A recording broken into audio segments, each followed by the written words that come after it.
రేవంత్ రెడ్డికే దిక్కు లేకపోతే మీ కడియం శ్రీహరి ఉంటాడా నేను అడుగుతా ఉన్నా. ఆయన పరిస్థితి ఏంది అసలు? కడియం శ్రీహరి ఇలా పెద్ద పెద్ద మాటలు మాట్లాడతాడు. చూస్తే అప్పుడప్పుడు గమ్మత్ అనిపిస్తుంది. అది సామెతను శకునం చెప్పే బలి కుడితిలో పడ్డదని. అరే అసలు తెల్లారలేస్తే నీతులు మాట్లాడతాడు. ఏదో పెద్ద పెద్ద నీతివంతమైన మాటలు. ఆయన ఒక్కడే మేధావి, ప్రపంచంలో లేడీ ఎవరికి తెలియలేదు, ఈయనకేమున్నది అన్నట్టు పోజులు కొడతాడు. మరి గన్ని శకునాలు చెప్పే పెద్ద మనిషి, గన్ని నీతివంతమైన డైలాగులు కొట్టే పెద్ద మనిషి ఏమన్నా ఇచ్చేస్తుంటే రాజీనామా చేసి ఎలక్షన్కి రా, దమ్ముంటే చూసుకుందాం రా. గన్పూర్లో దమ్ముంటే రా. పెద్ద పెద్ద మాటలు ఎందుకు? ఓ పెద్ద భీకరమైన డైలాగులు, బీభత్సమైన పోజులు. గాల్లె గెలుసుడు కాదు కదా. నిజంగానే నీ రేవంత్ రెడ్డికి, నువ్వు చేరిన కాంగ్రెస్ పార్టీకి ఏమన్నా దమ్ముంది, ప్రజల ఆదరణ ఉంది అనుకుంటే రాజీనామా పెట్టు రా. ఒక్క కడియం శ్రీహరే కాదు, 10 మంది వాళ్ళు ఏమనుకుంటారో నాకు తెలియదు కానీ తప్పించుకోజాలరు. సుప్రీంకోర్టులో కొట్లాడుతున్నాం, తప్పకుండా న్యాయం జరుగుతుంది. 10 ఎలక్షన్లు కూడా ఉప ఎన్నికలు వస్తాయి. బరాబర్ గిరిగీసి కొట్లాడాలి. వీళ్ళ సంగతి ఏందో చూపెట్టాలి.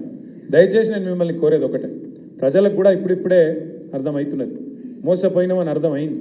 మనకు ఓటైన వాళ్ళు కూడా ఇప్పుడు బాధపడతాను. ఇక బయటికి చెప్పుకోలేరు ఇమ్మీడియట్గా, కానీ కొద్దిగా టైం పడుతుంది, కానీ బాధపడతాను.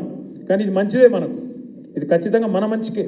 ఎందుకంటే ప్రజలకు కూడా తెలిసి రావాలి. అప్పుడప్పుడు గాడిదని చూస్తేనే గుర్రం విలువ తెలుస్తుంది, చీకటిని చూస్తేనే వెలుగు విలువ కూడా తెలుస్తుంది. రేవంత్ రెడ్డిని చూస్తేనే కేసీఆర్ విలువ కూడా ఇలా అర్థమవుతుంది. ఇది వాస్తవం. కేసీఆర్ ఉన్నప్పుడు మంచిగా బ్రహ్మాండంగా పడుతుండే, టంగు టింగు అనుకుంటా మంచిగా రైతు బంధు పడుతుండే.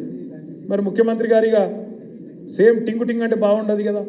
అందుకే ఏమనుకున్నాడు, టకీ టకీ అని మొదలుపెట్టి పడా. టకీ టకీ పడుతున్నాయి. రైతు బంధు టకీ టకీ, రుణమాఫీ జరిగిందా టకీ టకీ, కళ్యాణ లక్ష్మి పడుతుందా టకీ టకీ. ఒక్కటన్నా ఏదన్నా టకీ టకీ ఒక్క కాడ మాత్రం పడుతుంది. ఎక్కడ?